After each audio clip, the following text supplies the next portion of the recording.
quite a few videos today because I'm not going to the gym today, so I've got like an hour and a half extra time that I'd normally have. Now, I've made many videos about this subject throughout the years, and never received any knowing comments, but it's a very powerful message, and so I'll give it again. And it's kind of like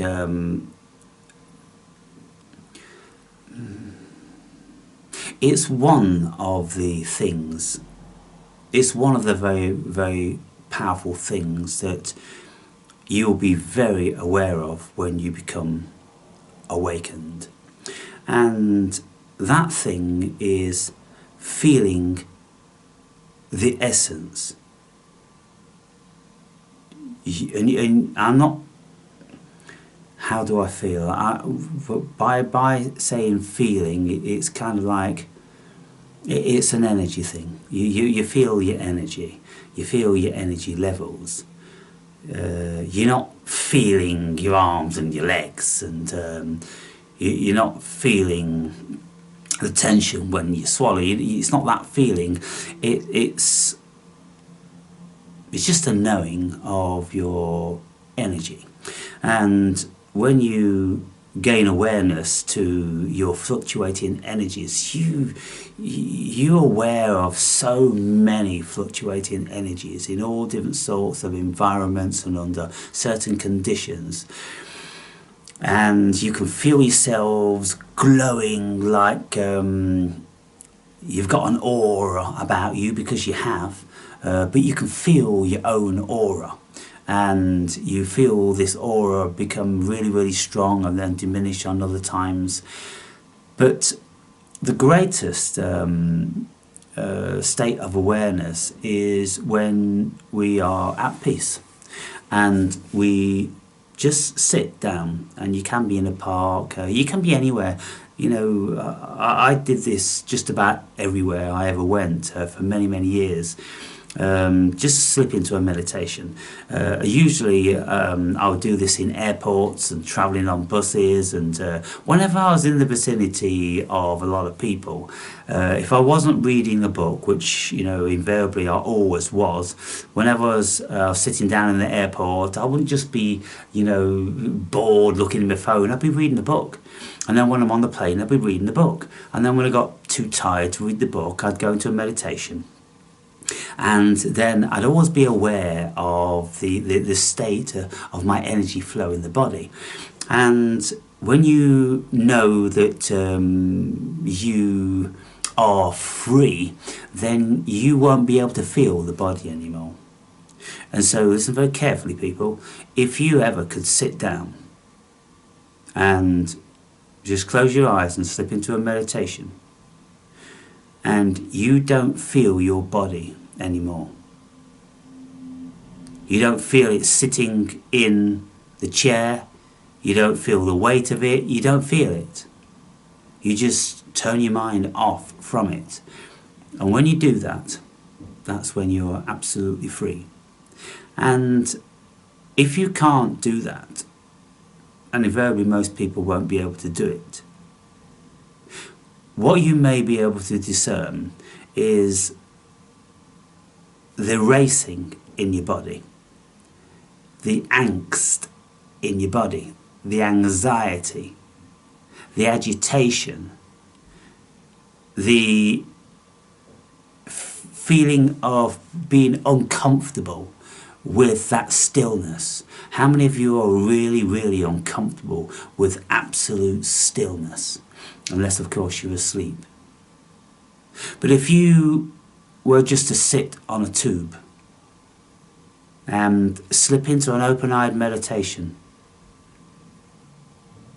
and just look around, and this is always what I'm doing, and you can do it without anybody ever noticing, because nobody will ever look at you.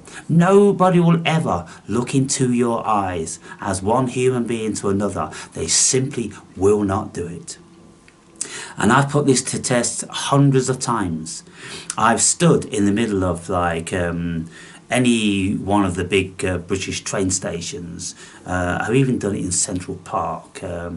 No, Central Station, or Central Park as well, I suppose, in New York. But Central Station, where you've got thousands of people just, walking in every direction. And I've just stood there among them all.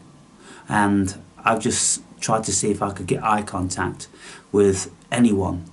And very, very briefly, for a split second, you'll get someone just look at you like that. But invariably, if they're coming in your direction and they're looking for a response, so you're going to move, and then they just move around you and this and the other. But nobody ever on a train, on a bus, anything like that, except in a third world country. Now, this is really important because people in third world countries, they're used to people watching. They're used to just sitting there and watching and observing. They're in a whole different state of consciousness of people watching, you see, because they have the time and they've had the culture to do it forever. Whereas these days, everyone's so busy, and they've only got 1 minute to get to this tube, and then they've got 2 minutes to get to up this different platform for that train, and everyone's super stressed. And if they're not looking in the phone, they've got their earbuds in, and they've got tunnel vision, and they're not interested in anything or anybody except if it's a Costa's bar or fucking Dunkin' Donuts, where they're going to grab their fix and then they'll just continue like automaton. But if you can just sit down, take one deep breath, and then fall into the deepest of meditations,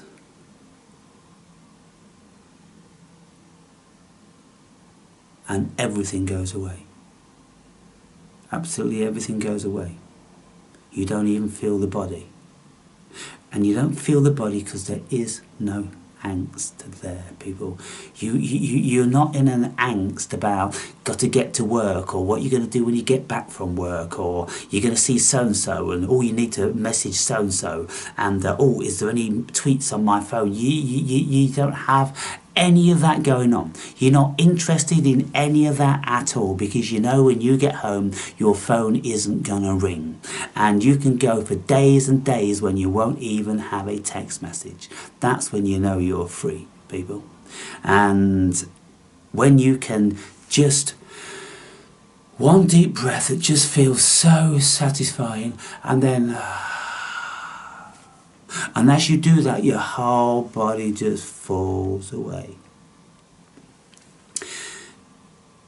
I learned this method when I took my qualification in hypnotherapy, because the first thing you learn to do in hypnotherapy is to be able to feel what it's like when your body is absolutely relaxed, because this is the state and condition that you want to get your clients into, because you have to just completely relax the body. And this muscle relaxation method, it generally, for the novice, it will take a whole half an hour to talk them through how to relax their body, because they're just simply not aware of how to do it, because they've never done it. And then when you take them through it and they can feel that, it's kind of like, wow, I didn't know that place ever existed. And then when you've done that to the body, you do it to the mind, because they don't know that place exists either, because they're thinking. They never ever stop.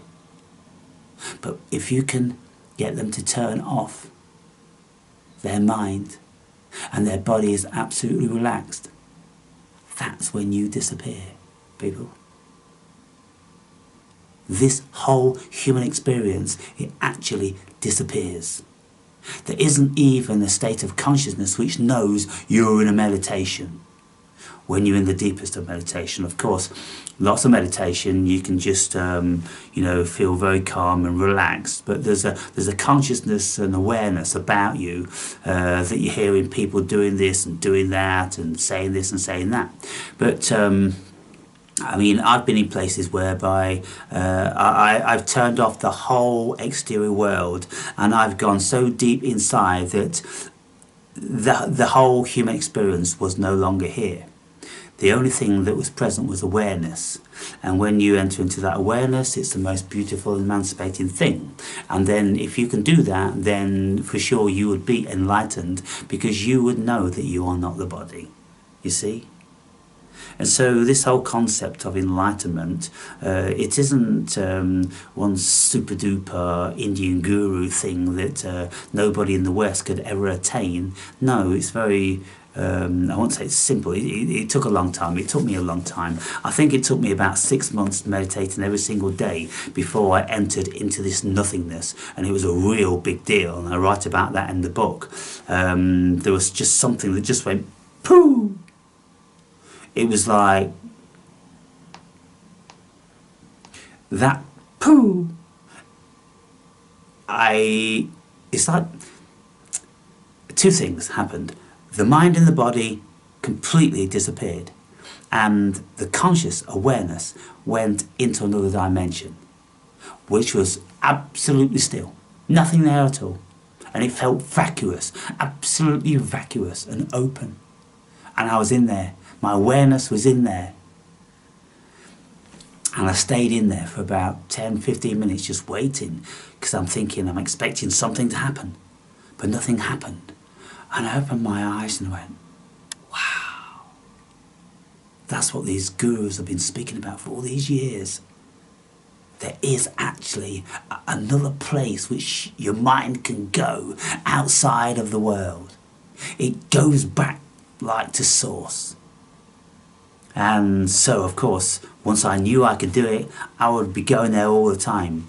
And I was intoxicated with meditation, meditating, you know, very averagely for 5 hours a day.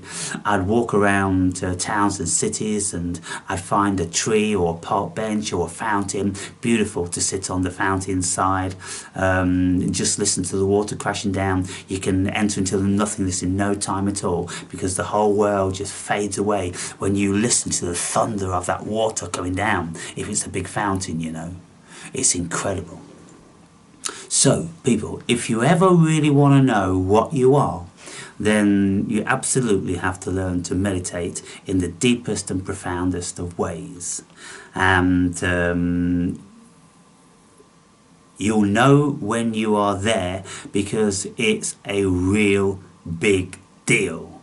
When you've been into this absolute stillness and the nothingness, when you weren't there, the only thing was there was pure awareness and bliss, and it puts you in such a calm state. And then you look at the world about you. And one very special thing is whenever I've been in the meditation of, let's say, like half an hour or an hour, really makes a difference. You open your eyes and the whole world seems clearer and brighter, and you see the reality much more profoundly than you do with your average state of consciousness, because your average state of consciousness kind of like expels all the details. It doesn't draw your attention or your knowing to all the leaves shaking and the light flickering through and a leaf falling and dancing. No, your everyday consciousness is vastly too under duress to be allowing those pointless things to enter into your world. Because you need to concentrate on not being late for work and not missing that tube, and you've got to pick up a Costa's fucking latte on the fucking way and sup it in one of these nasty fucking paper fucking cardboard cups. I can't think of anything more abhorrent. I never do it. I never will do it. Supping in the fucking nasty coffee, nasty lukewarm coffee through a fucking cardboard cup. Oh, how vile. I sit down and I drink coffee in a china cup, if I'm ever going to do that. But you see, I'm never under that level of duress that I've got to grab a costas and keep moving. That's for muggles and muppets. Never done it in my life, never will. So, when your ego is no longer suffering, I can't say it any more plain, when your ego is no longer creating suffering, when you just turn the fuck it off, just turn it the fuck off, and then all of a sudden you'll see things that you never ever saw before. And every day will be a miracle because you just didn't see like you see now. And that's what they mean by becoming enlightened. When you are enlightened, the light flushes through and you just see the whole world in a very, very special way, because it is really, really special. What makes you think it's shit is this ego thing. This fucks you up. And this is what's fucked up 99% of the human race. And so that's why we have to get outside of it. We have to put it down. We have to put it in its place, because it's really very, very small. The operating system of the ego is useful. It can be useful in certain circumstances, but mostly it just keeps, it's a false prophet. It just keeps speaking bullshit and keeps churning out the same old crap, the same old fears, the same old anxieties, and all the different sorts of things like that. Boy oh boy, people. So when, if ever, any of you become enlightened, then you reflect on this conversation and you go, ah, that's what the awakened brave said all those years ago. And I thought he was talking a load of shit. Some of you have been there to a certain degree. I've never heard any of you speaking so profoundly in such a deep depth about where you can go, because the vast majority of you can't articulate. But I've never met anyone that can talk to me on the level of, let's say, a Buddhist monk. If you're going to be reading a book on Buddhism, if you're going to be reading something which speaks to you about the true essence of what you are from these time-served Buddhists, they know what it is. And you can listen and feel that they know what it is. But to most people it's just words, because the experience, the real knowledge, isn't there. Now, just to finish this video, years ago, when I first started out, so within 17 or 15 years ago, I read a book on Buddhism, and the author was speaking about a level of consciousness when he was looking at a rose and speaking about what he saw and felt from that rose. And what he saw and felt was the cosmos, was the massive expanse of consciousness, was the atoms and the molecules and the vibration and the wisdom and the genius, and billions and gazillions of years. He saw and felt all that. Of course, he saw the redness and the thorniness. He saw the aesthetic beauty of it, but he saw much, much more, much, much deeper. And at the time I read that, intuitively, I knew what he was saying, but I hadn't experienced that. I could feel the expanse of what he was speaking about, but I hadn't experienced the cosmos in a rose. And it wasn't until many years later, and I've never ever forgotten that scenario, that I knew exactly what he was speaking about. And it pertains to a very, very different state of consciousness. When anybody says, that's just a blackbird, or that's just a tree, Aaron, or it's just a cloud, nothing is just. And it's so ridiculous and myopic, childlike. Not even childlike, no, that's insulting children. Children are very, very astute, and they can see the cosmos. In their early days, they can see the cosmos. They can feel the cosmos.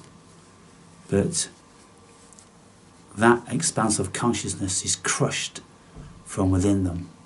But if you listen to small children, you know they can see and feel the cosmos. And they know the beauty of it. And once I was lying on a beach, and there was a young family 20 feet away, and the daughter was building sandcastles, and the father was reading the book. And the father sits up and puts his book down, and the wind was blowing a little bit, and the pages started to move in the book. And the daughter says, look, Daddy, the wind's reading your book. And I'm like, wow. That's the genius of cosmic consciousness within children. Because when you can lend yourself to thinking like that, look at the joy, look at the mystery, look at the magic. And the joy and the mystery and the magic is actually all around you when you become awakened. And I thought that was a beautiful, beautiful thing. And then, another scenario when a child was looking at a puddle and it was raining, and the child says, look at those raindrops dancing. Yes, exactly. Why is it that a child looks like that? Not because it's ignorant, not because it's stupid, not because it's naive. It's because it's got all the knowledge and the wisdom of the cosmos. And it can see the joy in everything. And the water is enjoying itself. Some of you will remember when I had my longer beard when I was living down in Portugal, I always used to be going, look at my beard enjoying itself. And then I used to say, when the ocean was crashing on the beach, look at those waves enjoying themselves. Then I'd say, when all the sand was disturbed and dancing, I'd say, look at that sand enjoying itself. Look at those clouds enjoying themselves. Because when you're in this state of mind of pure joy and innocence and magic and mystery, you know the whole cosmos is enjoying itself. Because it's just there for fun. It's there for its own gratification and joy. And it's a wonderful, beautiful realm to be in. And so this is why Jesus would say, truly I say unto you, that unless you become like small children, you'll never enter into the kingdom of God. How many people who have read that 1,000 times know what that means? Unless you can let all your bullshit go, all of your restrictions, all of your poison, and you take your mind and consciousness back to that of a child, and you look at the world with open starry eyes, and then you see the raindrops dancing, and you see the wind reading the books, and you see all this different sort of wonderful stuff. Or when you've seen that, when you see that, that's when you know you're enlightened. Huh. What do you have to say about that? Can you really feel that? How many of you can feel that? How many of you really, really know what I'm speaking about? Here's a scenario that I write in my book. Another occasion when I was down in Portugal in the Algarve, and for those of you that remember those videos, you'll know that I was just walking around in a heightened state of observation 24/7. One particular day I was standing outside the local supermarket, and the supermarket entrance was on the street level, but it pertained to a building that went down another level, and there was a metal railing, white metal railing, and it was grass given to a large portion of it, but there was a small paved part of it, and the wind was blowing pretty wild that day.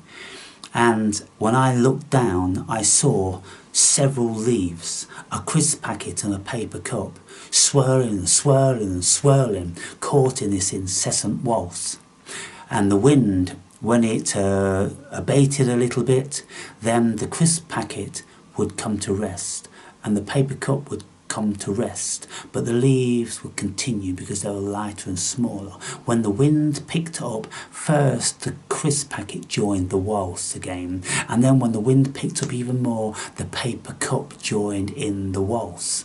And so with the intensity of the wind, the paper cup was flying around even faster than the crisp packet and the leaves. But then when the wind dropped again, the paper cup was the first to sit out the dance, and then the crisp packet set out, and then the bigger leaves, and then just the smaller ones were going in the middle. And tears were rolling down my cheek when I watched that, because I felt that joy, and I could see the joy. I said to myself, look at that paper cup enjoying itself. Look at that crisp packet enjoying the cosmos. And as above, so below, the swirling around, it was the exact same formation and shape as all galaxies of our galaxy. We're in one of these swirling around, and we should all be enjoying ourselves. Every single second of the day, we should be enjoying ourselves, swirling around this miracle. But how many of us are? So when I looked at that, and I stood there mesmerised for well over an hour, I couldn't leave it. I just kept watching and watching and watching, as over and over again all these items entered into the waltz and stepped out of the waltz. And then clearing the mist from my eyes, because I couldn't focus properly, I just continued to look, feeling that it was such a pleasure and such a joy to have the miracle of life, and to know the magic and the mystery, to know that I'm a part of it.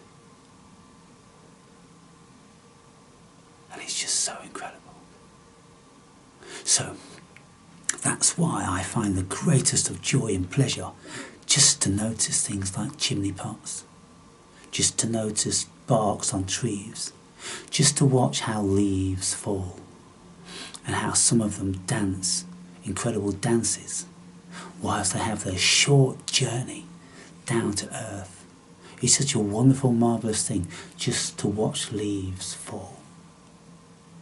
And when you are still enough, when you are enlightened enough, then you should be able to afford yourself the facility to do that all day long. Because your enlightened state of consciousness has taken you into a place whereby all the trappings of the ego no longer apply to you. And so when I'm speaking about AI is coming to cull you, and all your NPCs, oof, you're going to get so fucked up. And then people, oh, what are you going to do? Like you've never ever noticed the difference between myself and you. And probably you still won't. Even after I've spoken like this, means nothing to you. Wow. Don't you think that's incredible? Don't you think you're missing something? I can't enter into your mindset. I can't enter into that dullness. I've never ever been there. Never ever. Never ever. My mind wasn't polluted. My mind wasn't destroyed by the institutions of the indoctrination centres. They couldn't get my mind. I wasn't there long enough. And when I was there, I was absolutely determined that they was going to reject me and eject me. Because I knew where I wanted to be. I wanted to be watching the leaves dance and the raindrops dance and the wind speaking and whispering to the trees and the whole communication of nature going on. That's where I wanted to be. I didn't want to be writing shit down that the teacher was writing and copying from a fucking book. And we should copy it too. We was never asked to think about it, to bring it into our consciousness. That was never uttered. All we had to do was to copy it. Wow. Enough said.